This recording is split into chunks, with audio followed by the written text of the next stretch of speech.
Assalamualaikum warahmatullahi wabarakatuh.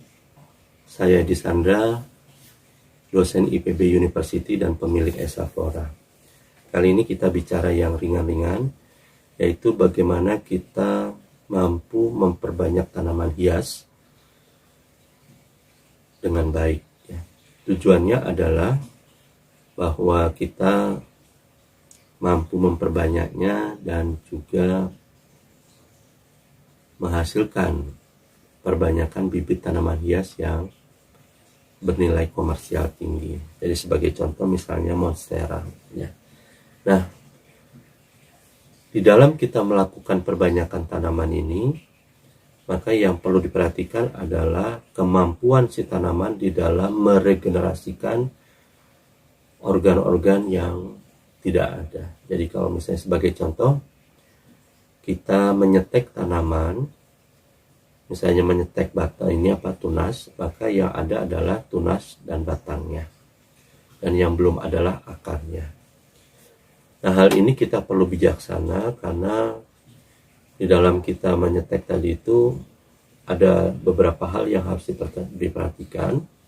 Yang pertama, bahwa bagian tanaman yang kita stek atau kita split atau kita pilah itu berada dalam kondisi yang dalam tanda kutip sakit, stres, dan dia berusaha untuk bisa pulih kembali, berusaha untuk bisa menumbuhkan organ yang tidak dimilikinya.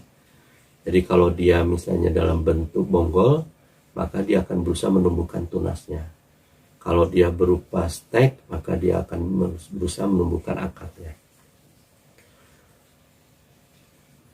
Hal yang perlu diperhatikan bahwa bagian tanaman tersebut mempunyai keterbatasan-keterbatasan yang seringkali hal ini menyebabkan gagalnya si bagian tanaman tersebut untuk bisa tumbuh dengan baik.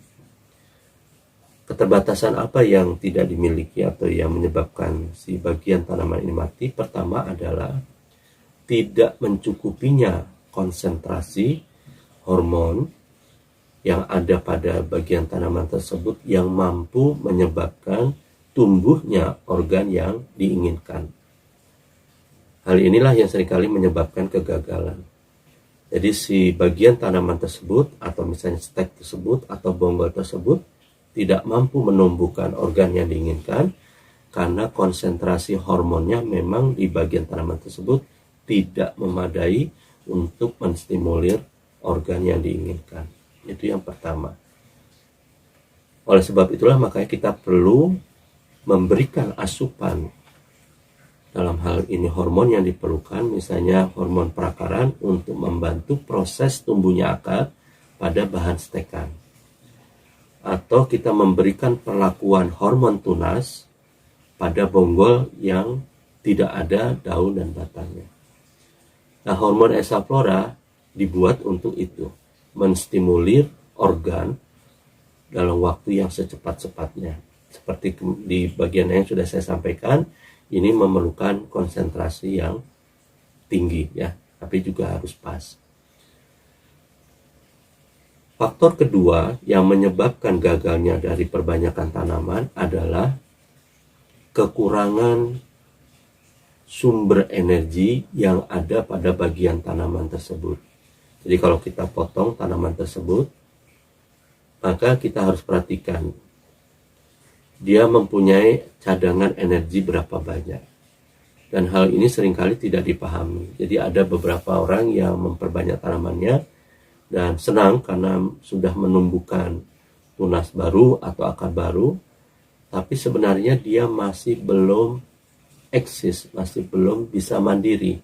Karena tumbuhnya organ tadi itu hanya menggunakan cadangan makanan yang ada di bagian tanaman tersebut. Bukan karena dia sudah mampu tumbuh dengan baik. Nah, ini yang harus kita perhatikan.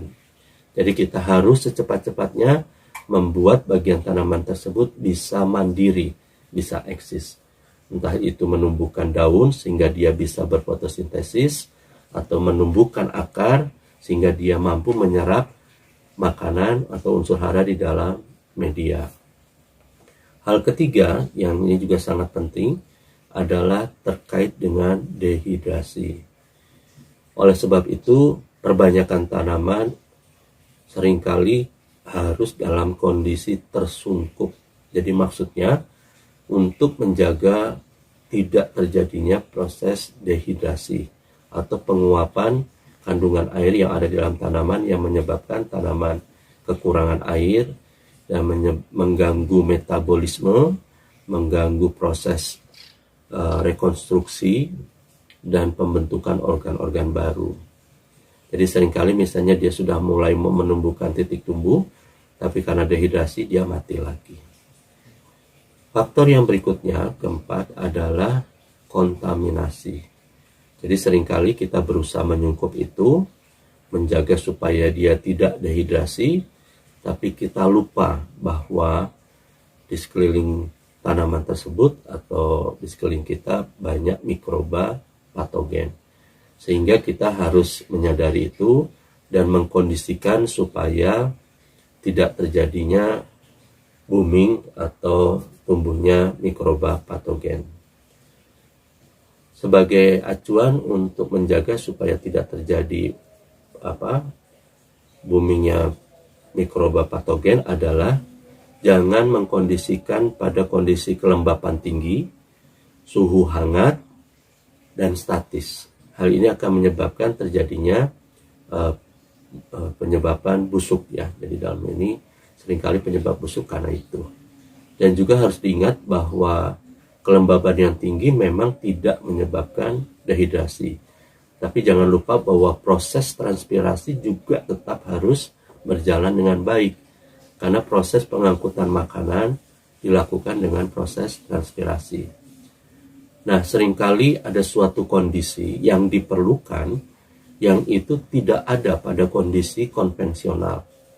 Apa itu? Yaitu tadi itu, kelembapan tinggi tapi ada sirkulasi angin.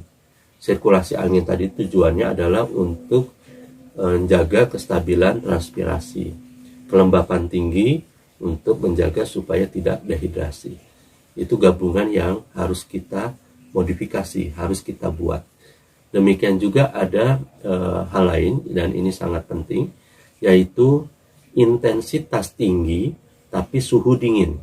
Nah, ini yang juga tidak bisa diadakan pada kondisi yang konvensional atau kondisi alami, dan ini harus kita buat.